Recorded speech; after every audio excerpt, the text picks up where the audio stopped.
I never imagined it would end like this. As I stood there in the dim light of our living room, staring at the stack of papers Aaron had just handed me, everything felt surreal. The words blurred before my eyes, but I couldn't escape the sinking feeling that twisted in my stomach. My marriage, our marriage, had never felt more fragile than it did at that very moment. Aaron, the man I had spent 14 years with, had just handed me a piece of paper that wasn't even official yet, but carried all the weight of our fractured life. It wasn't just a document, it was a declaration of everything he wanted from this separation.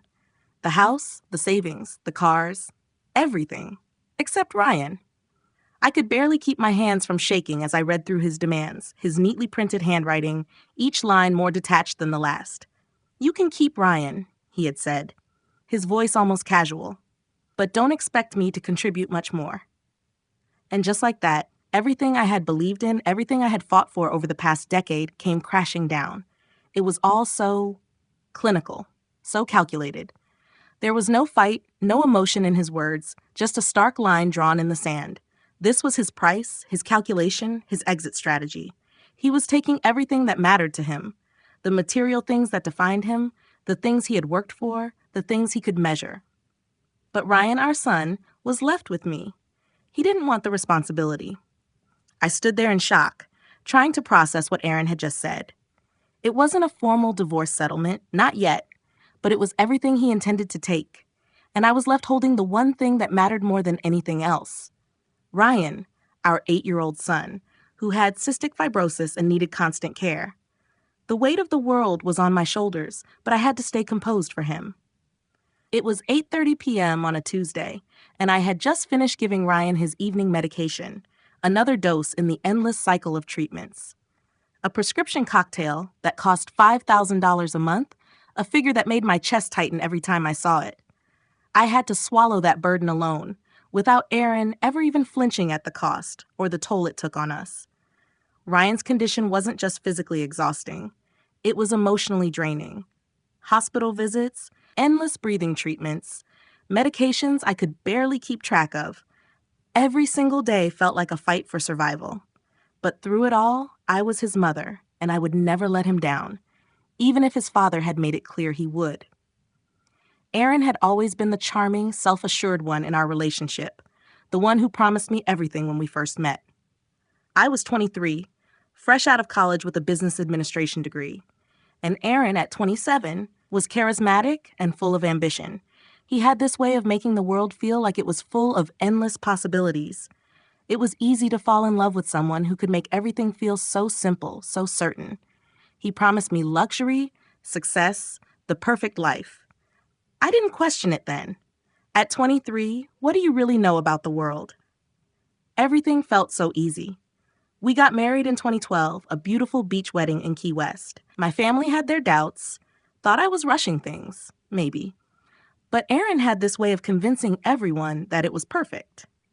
2 years later, his business, Miller Tech Solutions, took off. He asked me to quit my job as a project coordinator to help him manage the books, and I did. I was good at it. The numbers made sense to me, and I was able to take on the accounting, the taxes, and everything else. In the beginning, it was fine. I was helping build our dream, and I did it all without ever expecting anything in return. But as Aaron's business grew, so did the cracks in our marriage. I became the silent partner, the one who worked behind the scenes to keep things running smoothly. I didn't mind it at first. After all, it was our dream, our family. But somewhere along the way, I became just that, the stay-at-home wife, a label that Aaron had placed on me like a badge of honor, as if that was all I was. I had sacrificed everything to care for Ryan, to give him the love and attention he needed, and yet Aaron never seemed to notice. He kept chasing the next deal, the next big break, and I kept holding it all together, feeling more and more invisible with each passing day. Then Ryan came along in 2016. We were thrilled, over the moon about our miracle baby. But our joy quickly turned to worry when at just 4 months old, Ryan was diagnosed with cystic fibrosis. It was a shock to the system. We were told it was a lifelong battle and that we needed to adjust our lives accordingly. And so I became Ryan's full-time caregiver. Aaron agreed it made sense for me to stay home and take care of him while he continued building his empire. But as the years passed, Aaron's work took up more and more of his time. His travel schedules became unpredictable. He stopped coming home for dinner. Eventually, he stopped calling altogether. I could feel him slipping away, but I told myself that it was just a phase.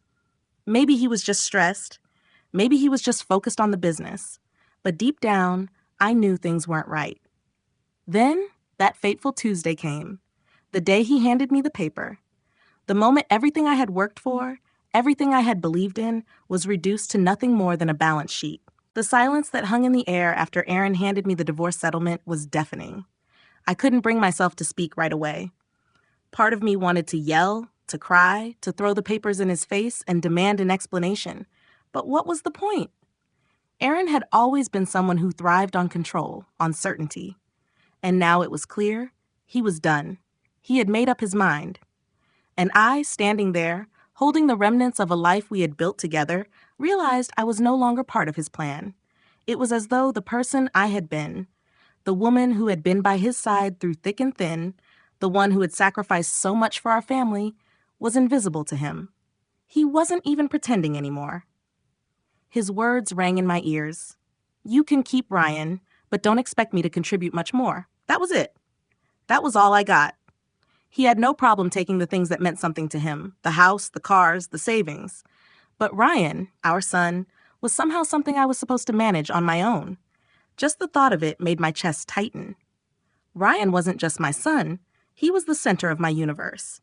And Aaron, with all his ambition, his business empire, had the audacity to act as if Ryan's care was something I could handle without a second thought. I sat down slowly, the weight of it all crashing down on me. Aaron had always been the one to dream big. When we first met, he spoke of grand plans, his tech consulting firm, the future, the life we would lead. He was the dreamer, the visionary, and I had supported him through it all, even if that meant putting my own career on hold, even if that meant becoming the backbone of his business without anyone acknowledging it. I had put in the long hours, the effort, the emotional labor that came with making sure everything was running smoothly. But in his eyes, I was just a stay-at-home wife, someone who wasn't contributing in the ways that mattered to him. My role had been diminished, my worth reduced to little more than a caretaker. I looked down at the papers again, trying to wrap my head around what had just happened. The numbers didn't lie. The house, the savings, the cars, all of it belonged to him. Everything he had worked for, everything he had promised was being claimed as his. But there was one thing he couldn't take: Ryan. He had left our son for me to care for, as if that was some kind of gift, as if the privilege of raising our sick child was something I should be grateful for. I wasn't sure whether to laugh or cry at the sheer audacity of it all. For years, I had sacrificed my own dreams, my own ambitions, to care for Ryan. I had been there through the endless hospital visits, the late-night breathing treatments, the constant worry that weighed on my mind every single day. But none of that seemed to matter to Aaron. He didn't see the toll it took on me, emotionally and physically. He didn't understand the sleepless nights, the days spent in waiting rooms, the fear that I carried in my heart every time Ryan's condition worsened. To Aaron, these things were just inconveniences. A part of the deal he had made when he married me, when we started a family. But to me, it was everything. I was tired of being invisible, tired of being the one who held everything together, while Aaron played the part of the successful businessman, the charming entrepreneur who thought he could conquer the world. He had left me to do the hard work while he pursued his own dreams, his own desires. And now, when things were falling apart, he was walking away, taking everything with him, and leaving me to deal with the mess. But what he didn't know, what he couldn't possibly understand, was that I wasn't going to let him get away with it. I wasn't just going to accept his terms, his cold, calculated divorce settlement. I wasn't going to roll over and let him take everything without a fight. I had been quiet for too long.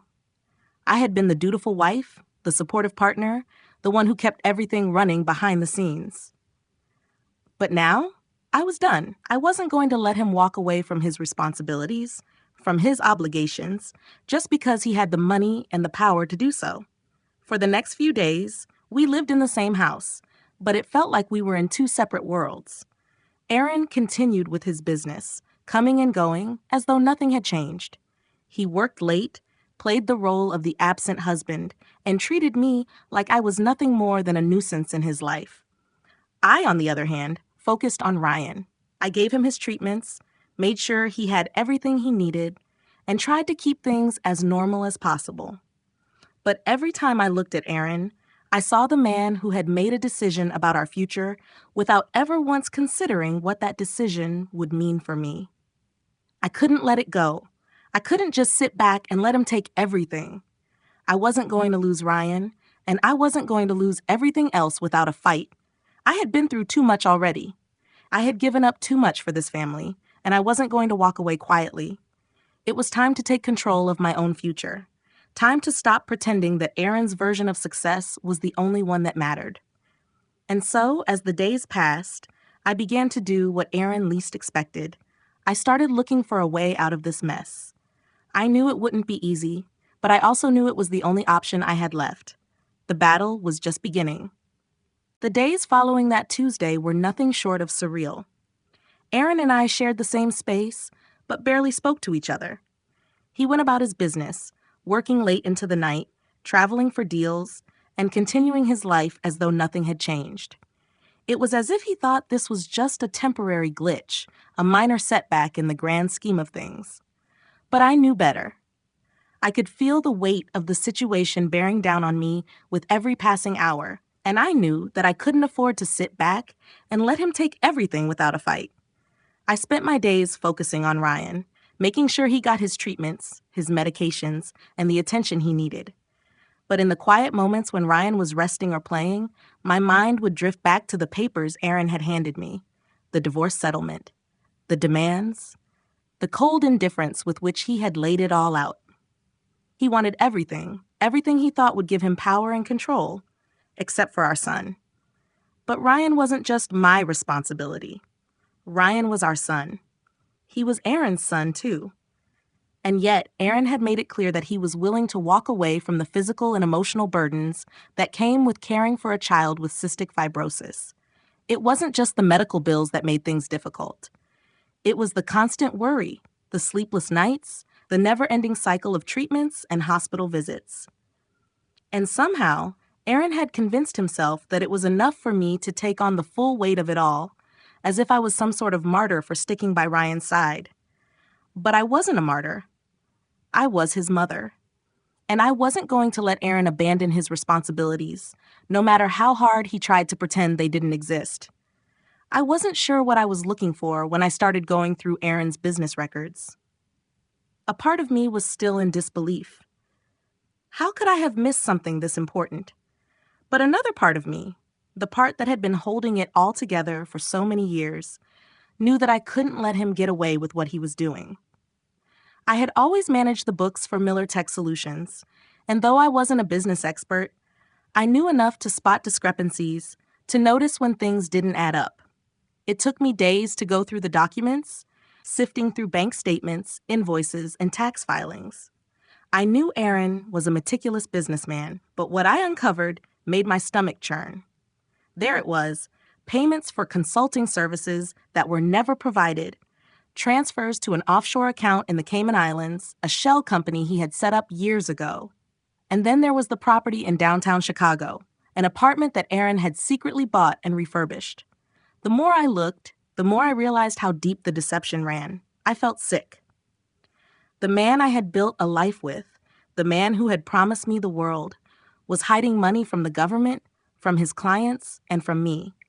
It wasn't just a betrayal of our marriage. It was a betrayal of everything we had built together. And it was in that moment that I knew I had to take action. I didn't waste any time. I reached out to Emily, a former colleague of mine who now worked as a forensic accountant. She was someone I trusted, someone who understood the world of numbers the way I did. I explained the situation to her, and after a long pause, she told me I had two options. I could use the information to strengthen my divorce settlement, or I could report it to the authorities. I didn't even have to think about it. I wasn't doing this out of spite or revenge. I was doing this because I had to protect Ryan. I had to protect our future. I wasn't going to let Aaron get away with what he had done. And so I filed a report with the IRS Criminal Investigation Division, detailing everything I had found: payments to the offshore account, the secret property, the fraudulent consulting services. I gathered the documents, the bank statements, the transactions that proved Aaron had been skimming money from his clients. But I didn't stop there. I knew I had to go further. I contacted the Ohio Attorney General's office, alerting them to the situation. I wasn't going to let Aaron slide by just because he had money and influence. I had the proof. And now, it was time to make sure he paid for his crimes. The days that followed were a blur. I was still living in the same house as Aaron, still pretending that everything was fine. He didn't know that I had contacted the authorities, that I was gathering evidence against him. And in a way, I think that's what made it easier to keep up the charade. He was so wrapped up in his own plans, so focused on making sure I signed the divorce papers, that he had no idea what was happening behind the scenes. It wasn't until the day we were supposed to sign the divorce papers that I finally saw the full extent of his arrogance. He walked into the room, ready to finalize everything, completely unaware of what I had done. He still thought he was in control. But I wasn't going to let him win. Not this time. I signed the papers with a steady hand, the weight of the moment settling over me like a heavy cloud. But as I signed my name, I knew something Aaron didn't. This wasn't the end for me. This was just the beginning of a fight I was determined to win. And as soon as I signed, I walked out the door, leaving behind everything that no longer mattered, everything that had once defined me. The days following the signing of the divorce papers were a strange kind of waiting game. I felt like I was standing still while everything around me was speeding forward. Aaron, completely unaware of the storm brewing under the surface, continued his life as if nothing had changed.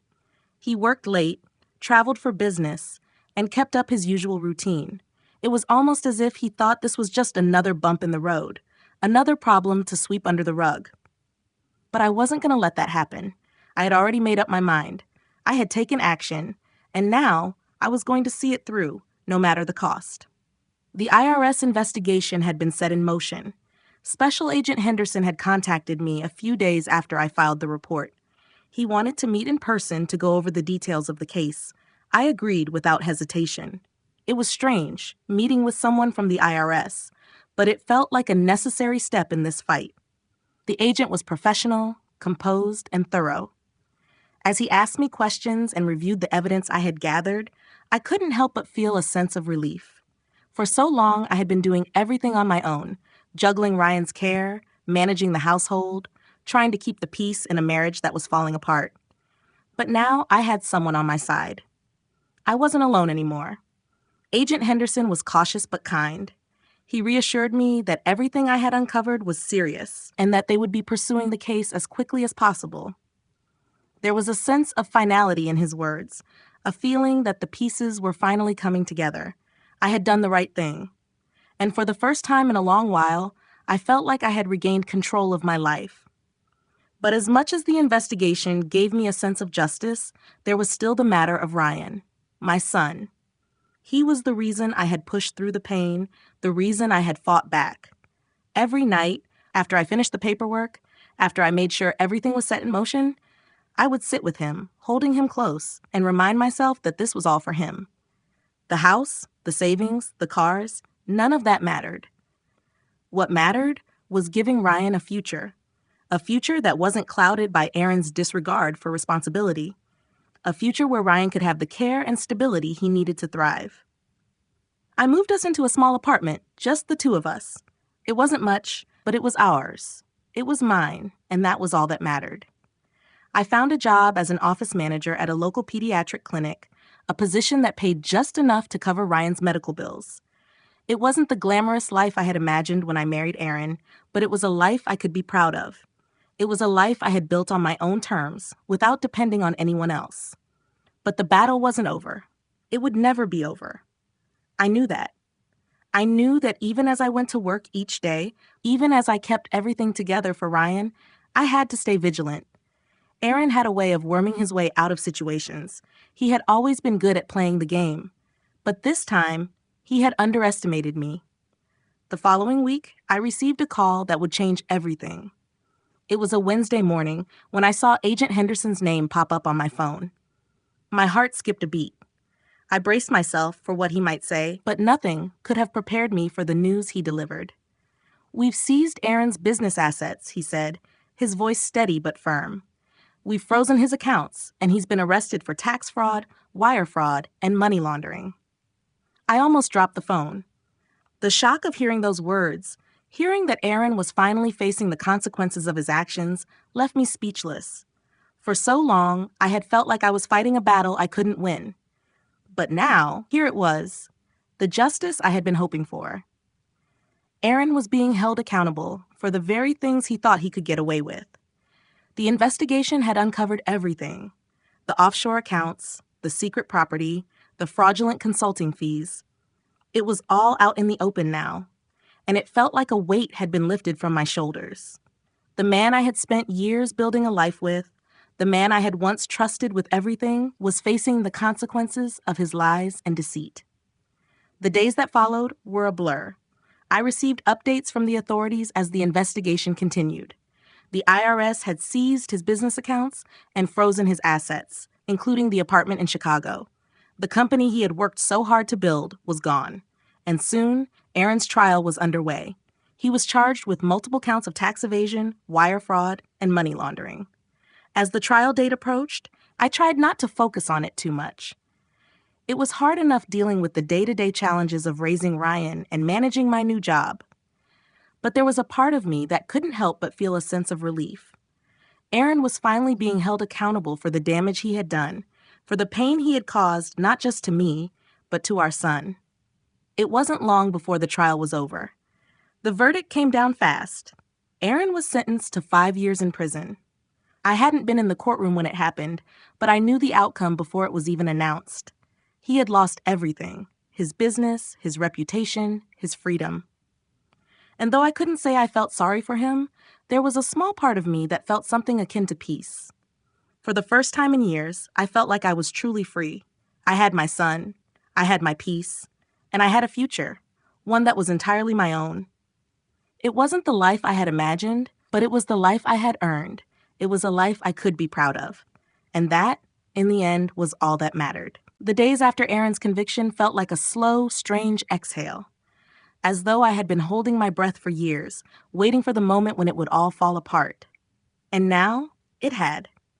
But there was no sense of triumph, no sense of relief, only the quiet hum of life continuing on, one step at a time. I didn't attend the trial. I couldn't bring myself to be there. Maybe I was afraid of what seeing him again might do to me. Maybe I was tired of the emotional toll. I had spent years living in the shadow of his charm, of his empty promises, and I had spent too many nights crying in silence, unsure of how to move forward. Now that the court had done its job, I felt something shift in me, something deeper than relief, something like release. Aaron would serve his time. He would lose everything. But I would keep moving forward, for Ryan, for me. The first few weeks after the sentencing were surreal. It was as if the ground beneath me had shifted in a way I didn't fully understand. I went to work each day, getting into the rhythm of my new life. The pediatric clinic was a breath of fresh air compared to the weight I had carried for so long in my marriage. There was a simplicity to it, an honesty to the work. I found satisfaction in knowing that what I did each day mattered. I wasn't pretending. I wasn't hiding behind a facade. I was just Clara, the woman who was working hard to build a future for her son. Ryan adjusted to the new routine with surprising ease. He was resilient, in a way I had never fully appreciated until now. His condition was still a daily challenge, but there was a quiet strength in him that seemed to grow as we carved out a new normal. I was still managing the medical bills, still trying to stay one step ahead of the constant influx of paperwork and insurance calls, but there was something different now. For the first time in a long while, I felt like I was in control. It wasn't perfect. There were days when the weight of everything still pressed down on me. Days when I was tired beyond belief, when the demands of the clinic, Ryan's care, and everything else felt like too much. But there were also moments of joy, moments when I looked at Ryan and saw not just my son, but my strength, my reason for fighting. One evening, a few weeks after the trial, I sat on the couch in our new apartment, watching Ryan play with his toys. He was so focused, his little brow furrowed in concentration as he lined up his cars. It was a simple thing, a small moment, but in it I saw everything I had worked for. Every sacrifice, every late night spent worrying, every time I had put my own needs aside for the sake of his health. "Mom?" Ryan's voice pulled me out of my thoughts. I looked over at him, smiling. "Yeah, buddy." "Do you think Dad's gonna be okay in prison?" His question was innocent, the words simple, but they hit me harder than I expected. I felt my chest tighten, but I forced a smile. "Your dad is going to have to learn some hard lessons," I said, keeping my voice steady. "But he'll be okay, and so will we." Ryan nodded, accepting my answer without further question. It was strange how much he had grown in such a short time. He had always been a sensitive child, and while he didn't fully understand the complexities of what had happened, he knew enough to know that things were different now, that his dad wasn't coming home anytime soon. But he trusted me. He trusted that I would take care of him no matter what, and that, in itself, was worth everything. The next few months were about rebuilding, about taking the pieces of my life that had once been shattered and finding a way to put them back together. It wasn't easy. There were days when I woke up and felt like I was still living in the aftermath of everything that had happened. Days when I wasn't sure if I was doing the right thing, if I was making the right choices for Ryan and me. But there was something empowering about facing those doubts head on, about finding the courage to keep going, even when I wasn't sure where the path would lead. I knew I had to keep going, for Ryan, for myself. I couldn't let the mistakes of the past define our future. I couldn't let Aaron's selfishness dictate what came next. I started to make plans for our future, for the life I wanted to build with Ryan. I set up a college fund for him, one that I contributed to every month. I started saving for a future that was secure, a future where Ryan wouldn't have to worry about medical bills or where the next paycheck was coming from. I knew it wouldn't be easy, but I was determined to create something better for him, something more than what Aaron had left us with. And so life continued. It wasn't glamorous, it wasn't perfect, but it was ours. And for the first time in a long while, I felt like I was finally living on my own terms. Not as Aaron's wife, not as the woman who had sacrificed everything for someone else's dreams, but as Clara, the woman who had fought for herself and her son, and who was determined to build a future on her own. It wasn't the life I had imagined when I was younger. It wasn't the life I had envisioned when I first married Aaron. But it was mine, and that was enough.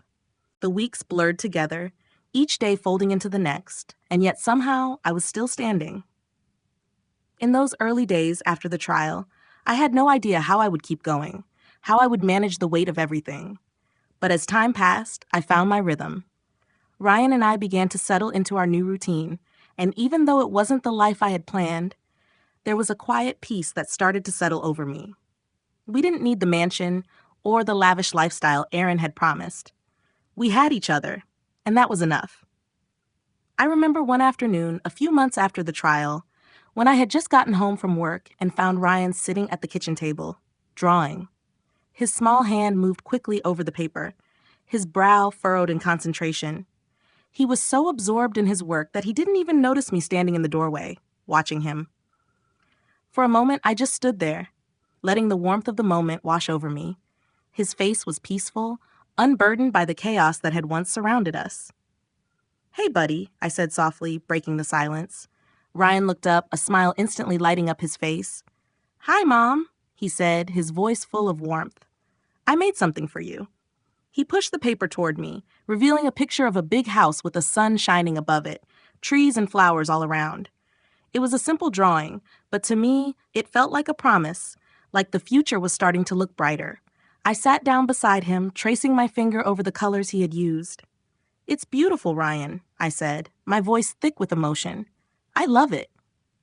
He beamed, clearly proud of his work, and I realized how far we had come. From the hospital visits, the sleepless nights, and the constant worry to this moment of quiet joy. It was small, but it meant everything to me. There were times when I wondered if Aaron ever thought about what he had left behind. Did he regret walking away from his family, from Ryan? I doubted it. The man who had once promised me the world had never cared enough to stay when it mattered most. I knew he wouldn't be coming back. His world was gone now. His business, his reputation, his freedom. But that wasn't my problem anymore. It was his mess to clean up, not mine. As the months turned into a year, the new life I was building with Ryan began to take shape. I moved into a new apartment, one that was small but cozy, one that felt like it was truly ours. We found a rhythm. I had my job at the pediatric clinic, which I loved, and I was able to give Ryan the attention he needed without the constant worry of Aaron's neglect hanging over me. Ryan's medical bills were still a heavy burden, but I found a way to manage. The college fund I had started for him grew a little each month, and I began to allow myself to hope for the future. But there was still a part of me that wondered, late at night when I couldn't sleep, whether I had done enough. Was I enough for Ryan? Had I made the right choices? I had always done everything for him, but now I had to ask myself what I wanted for myself.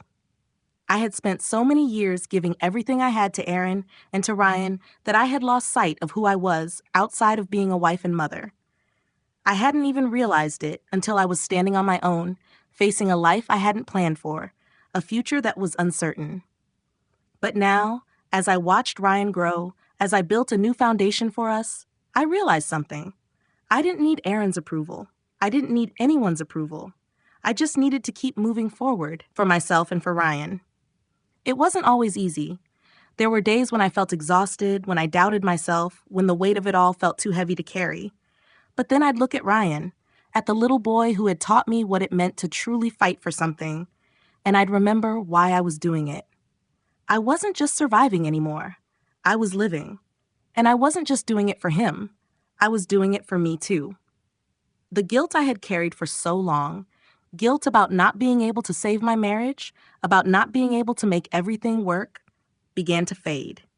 I had done my best. I had given everything I had to that marriage, to our family, but in the end, Aaron had chosen a different path. It wasn't my fault, and it wasn't Ryan's fault either. We were both doing the best we could, and that was enough.